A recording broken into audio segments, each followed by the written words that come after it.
So what do you think about the president of China, S1 Jinping, talking about the Russian Ukrainian war, and talking about the Russian president should respect the territory belonging to the people of Ukraine, because after the resolve of the USSR, when every country goes their separate way. We know Crimea was the capital of the USSR at the time, but after it takes its time and they take it back to be part of Ukraine.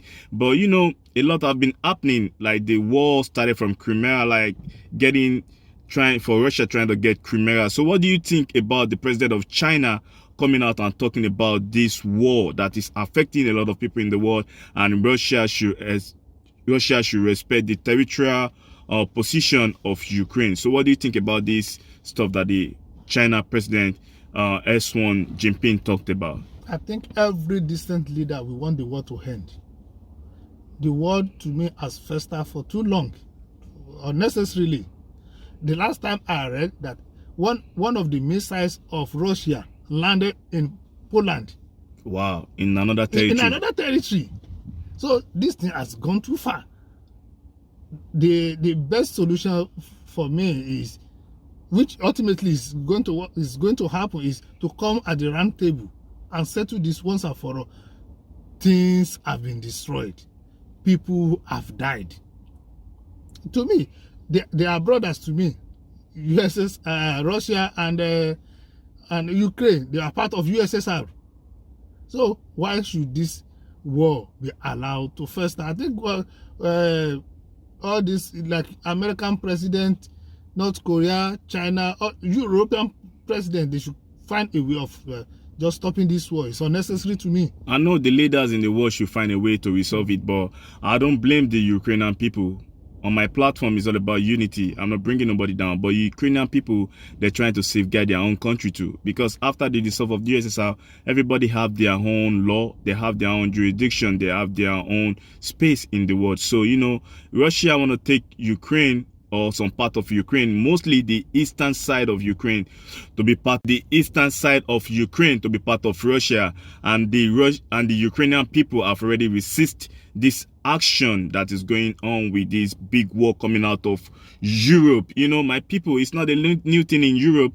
Europe have their own enormous history. They have their 80 years war between Spain and Netherlands, like the Treaty of Westphalia before the scramble of Africa. So they have been having issue among themselves long time ago. It's not just been documented like the way the African Civil War and everything coming out of the third world countries in the world have been documented. So to a lot of people, it will be new to them to see this war coming out of Europe. But the president of China, one of the most powerful country in the world, so and one of the earliest new powerhouse in the world, the president have already come out to speak on this issue, that the two countries should stop and Russia should respect Ukraine territorial space. So I hope they bring this war to an end, because it's not a good look.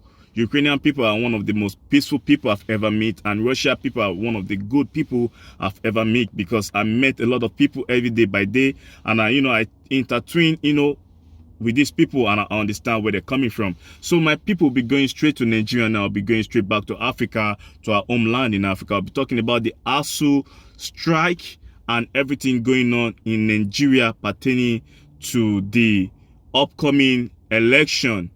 And what do you think Nigerian youth should do at this time of this Asuu strike and everything going on with the Asuu strike? So, no, if you look at the background of Asuu strike has been a weapon by Asuu, academic staff, universities in Nigeria, to fight government, and that union is one of the strongest union in the country.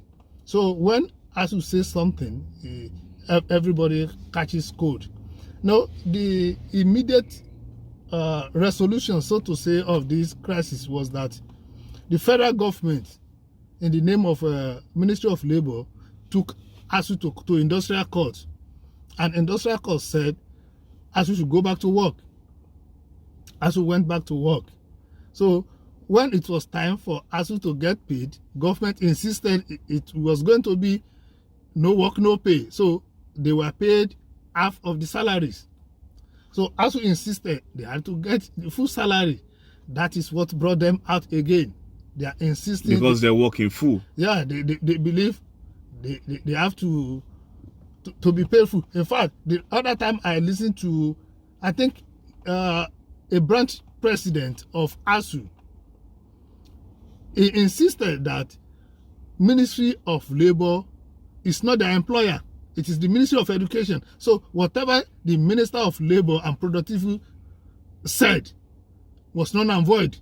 He had no power over them. He was not their minister. Their minister is the Minister of Education. And that is why they said they are going back on strike. So the meaning of this is that students will be thrown out of classes. They were home 8 months the other time. Now, if they go on strike again, only God knows how long they will be home. They'll be coming back to school. It's getting crazy. And this is a country where we have about 15 million children out of school every year. Now, university undergraduates will be home, will continue their, do we call this sabbatical holiday or what for them? I don't understand. It's not a sabbatical. I don't understand, because it's going to be terrible. And this is a country where we need development. We need to grow. We need these students to be in school, learn, study, and move this country forward. It's pathetic. So the youth of Nigeria should speak out or like protest. So what do you think they should do? The other time Asuu was on strike, there were pockets of protest. Lagos Ibadan Express Road, I think, was blocked for about 2-3 days.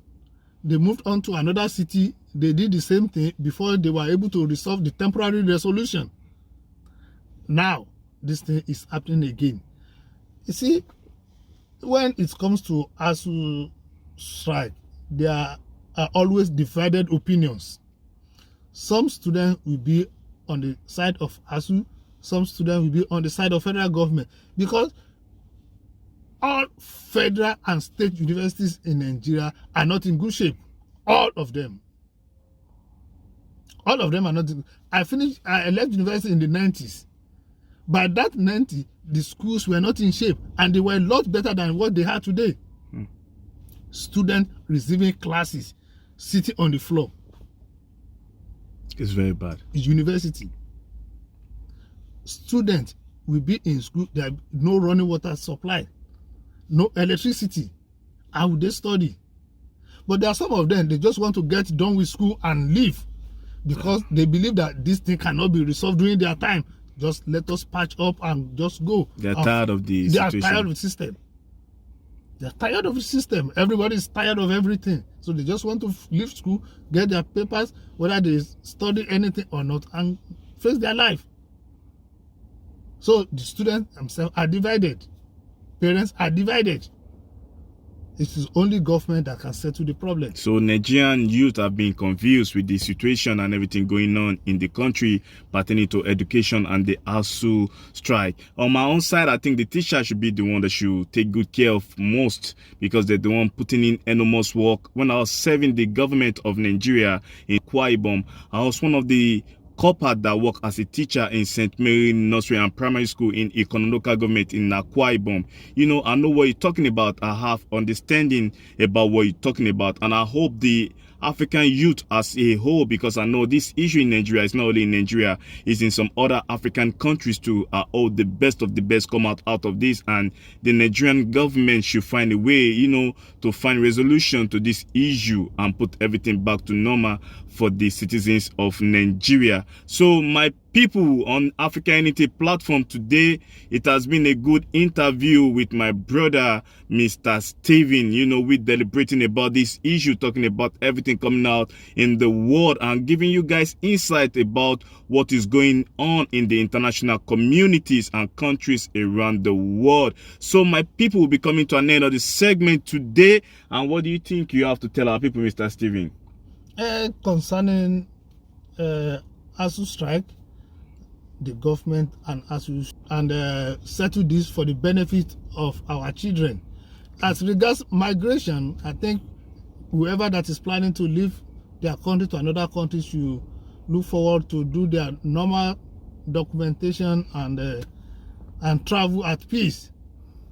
So that's all I have to say. So as you watch this, please subscribe, share, and put your comment there so that we have interactive section in the comment section. Thank you. Okay, so you can hear from our brother today, Mr. Steven, is saying to you guys should subscribe, like our content, and share our content. We'll be coming back with so many prolific topics and giving insight about prolific issues in the world and international community. So my people, is a prolific issue today, and I really enjoy my interview with you. Thanks a lot, sir. And I want you, pleasure. I want you to keep coming back, educating us, telling us, talking about prolific issues around the world, and a lot of people have more understanding on what is going on around the world and in the international community. So we'll be coming to an end of the segment today. I'm King Idris. On this platform is all about unity. It's unity over division. One love, one people, one Africa. Thank you, one Africa. Peace. Thank you, my people. Peace. Peace. Thank you.